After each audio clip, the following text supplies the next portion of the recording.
നിരപരാധികളെ കൊന്നൊടുക്കുന്ന ലോകരാജ്യങ്ങൾക്ക് ഭീഷണിയാകുന്ന ഈ യുദ്ധം അമേരിക്കയും ഇസ്രായേലും ചേർന്ന് വരുത്തിവെച്ച വിനയോ?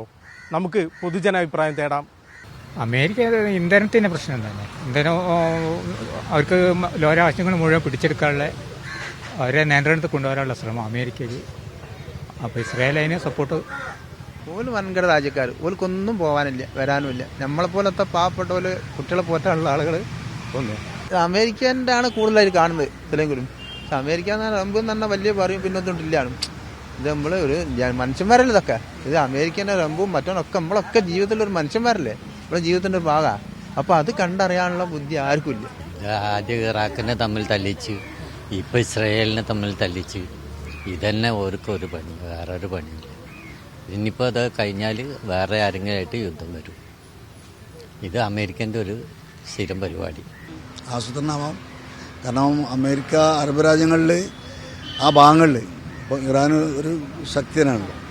അപ്പോൾ ആ ശക്തി ക്ഷയിപ്പിക്കാനും മറ്റുള്ള ആളുകളെ ഇപ്പോൾ ഇവരേതെങ്കിലും അമേരിക്കൻ്റെ സെൻറ്ററുകളിലൊക്കെ സേനകളുടെ സെൻറ്ററുകളിൽ ബോംബ് വർഷിക്കും. സ്വാഭാവികമായിട്ട് ആ രാജ്യങ്ങൾ ഇറാനോട് ദേഷ്യം ഉണ്ടാകാൻ സാധ്യത. അപ്പോൾ മനഃപൂർവ്വം ആവാം. പ്രവാസികളിപ്പോൾ മൊത്തം കുടുങ്ങി കിടക്കുകയല്ലേ. ഓരോരുത്തർ ഇവിടെ നിന്ന് പോയിട്ട് എവിടെ ജീവിക്കാൻ വേണ്ടി പണിയെടുക്കാൻ ജോലി ചെയ്യാൻ വേണ്ടി പോയതല്ലേ. ഇപ്പോൾ അവരങ്ങോട്ടും ഇല്ല ഇങ്ങോട്ടും ഇല്ലാതെ കുടുങ്ങി കിടക്കുകയല്ലേ.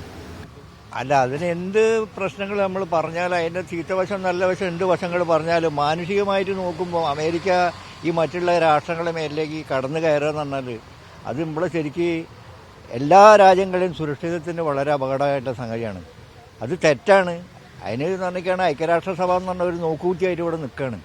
അപ്പോൾ ഇതിന് ശരിക്കും ഇപ്പോൾ എല്ലാ രാജ്യങ്ങളും പ്രത്യേകിച്ച് ഇന്ത്യ വരെ, മോദി വരെ ഇതിനെ അപലപിക്കേണ്ടതാണ്. അത് അമേരിക്കൻ്റെ ശക്തി കാണിക്കുക. അയാളൊരു ഭ്രാന്തൻ നയം ട്രംപിൻ്റെ. മനുഷ്യരാശിക്ക് വളരെ ബുദ്ധിമുട്ടാണ്. എല്ലാവരെയും എന്താ പറയുക സ്വസ്ഥത ഇല്ലാതാക്കുക ചെയ്യുന്നത്. അപ്പോൾ ഇരു രാജ്യങ്ങളും എന്താ പറയുക ഈ ലെവലിലല്ല പോകേണ്ടത്.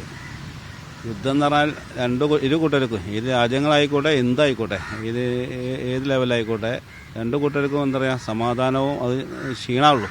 അതുകൊണ്ട് യാതൊരു ലാഭവും ഇല്ല. അതാണ് നമ്മളെ അഭിപ്രായം. യുദ്ധം നിർത്തുക, പ്രവാസികളെ നമുക്ക് എത്രയും പെട്ടെന്ന് തിരിച്ചും കൂടെ എത്തിക്കുക എന്നുള്ളതാണ് മാക്സിമമായിട്ടുള്ള കാര്യങ്ങൾ. അത് നല്ലതല്ല. എല്ലാ ജനങ്ങൾക്കും ബുദ്ധിമുട്ടായിട്ട് തീരും. അത് ഏത് രാഷ്ട്രത്തിനായിക്കോട്ടെ യുദ്ധം ഭൂമിയിൽ വേണ്ട. ഇന്ന് എല്ലാ സ്ഥലത്തും യുദ്ധം പൊട്ടിക്കഴിഞ്ഞാൽ നമ്മുടെ നാട്ടിൽ പല ദോഷങ്ങളും വരും. പെട്രോളിനും ഇതിനൊക്കെ ക്ഷാമി വരും. നമുക്ക് ജീവിക്കാൻ പറ്റാത്ത യുദ്ധം നമുക്ക് ഈ ഭൂമിയിൽ വേണ്ട. ഇസ്രായേൽ അമേരിക്ക അയാളെ കൊന്നതിപ്പം ഒരു യാതൊരു ഇതും ഇല്ലാതല്ലേ. ചെയ്യാൻ പാടില്ല. കുറേ രാജ്യം കുറേ നിരപരാധികളാണ് നയിക്കപ്പെട്ടത്. അവർ ചെയ്തുകൊണ്ട് അക്രമങ്ങൾ ചെയ്തുകൊണ്ട് കുറേ നിരപരാധികളാണ് മരിച്ചത്. അതൊന്നും വരാത്ത ആളുകൾ എത്രപോലെ ആൾക്കാർ ഗൾഫ് മേഖലയിലും പല മേഖലയിലും ഒന്നും വരാത്ത ആളുകളെല്ലാം പെട്ടുകൊണ്ട് ചെറിയ പിഞ്ചു കുട്ടികളൊക്കെ. അതുകൊണ്ടല്ലോ അത് സംഭവിക്കാൻ പാടില്ലാത്തത്. സാമ്പത്തികമായിട്ടും തൊഴിലാളികൾക്ക് തൊഴിലായിട്ടും ഗൾഫ് പോയവർക്കൊക്കെ ബുദ്ധിമുട്ടാണ് ഒരു യുദ്ധം നടന്നു കഴിഞ്ഞാൽ. ആ നാട്ടിലുള്ളവർക്കും ബുദ്ധിമുട്ടാണ്. ഇസ്രായേലൊക്കെ ചിന്തിക്കേണ്ടിയാണ്, അറബ് രാഷ്ട്രം അവരും ചിന്തിക്കേണ്ടിയാണ്, എല്ലാവരും കൂടി ചിന്തിക്കേണ്ടത്.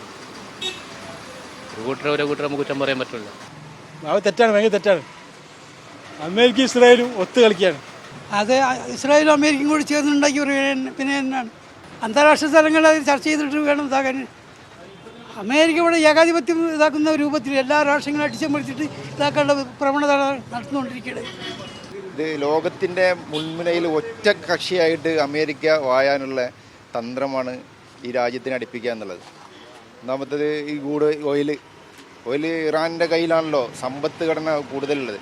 അപ്പോൾ അവർക്കറിയാം ചൈനയുമായിട്ട് ഇറാനാണ് ഏറ്റവും കൂടുതൽ ബന്ധമുള്ളത്. അപ്പോൾ ചൈനക്ക് അമേരിക്ക എതിരാണ്. അപ്പോൾ അതിനുവേണ്ടിയാണ് ഇസ്രായേലിനെ പിടിച്ചിട്ട് അമേരിക്ക ഇറാൻ അടിച്ചിട്ടുള്ളത്. എല്ലാവർക്കും ഭീഷണിയല്ല. നമ്മളെപ്പോലെ എത്ര ആൾക്കാരുടെ ജോലിയുണ്ട് ഗൾഫിലൊക്കെ, അവർക്കൊക്കെ വളരെ ബുദ്ധിമുട്ടുള്ള കാര്യമല്ലേ. മിഡിൽ ഈസ്റ്റ് തകർക്കുക. മിഡിൽ ഈസ്റ്റ് തകർത്ത് കഴിഞ്ഞാൽ തന്നെ ഇപ്പോൾ സ്വാഭാവികമായിട്ടും ഇറാനിപ്പോൾ ആക്രമിച്ചുകൊണ്ടിരിക്കുന്നത് ഗൾഫ് രാഷ്ട്രങ്ങളിലുള്ള ഓരോ രാജ്യത്തിലുള്ള അമേരിക്കൻ മിലിറ്ററി ബേസാണ്. ആ മിലിറ്ററി ബേസിനെ ആക്രമിക്കുമ്പോൾ ഒരുപാട് നാശനഷ്ടങ്ങളുണ്ടാവും. അപ്പോൾ അമേരിക്കയ്ക്ക് അവർ ആയുധങ്ങൾ വിൽക്കാനുള്ള ഒരു തന്ത്രമാണിത്.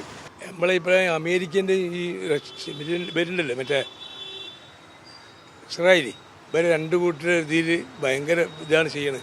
അതിൽ നമ്മൾ മറ്റുള്ളവരെല്ലാം വീണ് പോകരുത്. അതിൽ വെച്ച് ലോകത്ത് എല്ലാവരും നശിപ്പിക്കണം എന്നുള്ളതാണ്.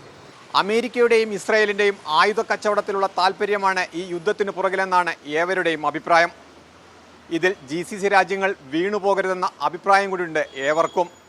ക്യാമറാമാൻ AV ഷംസുദ്ദീനൊപ്പം ശാന്തകുമാർ വള്ളാലത്ത്, ന്യൂസ് മലയാളം, മലപ്പുറം.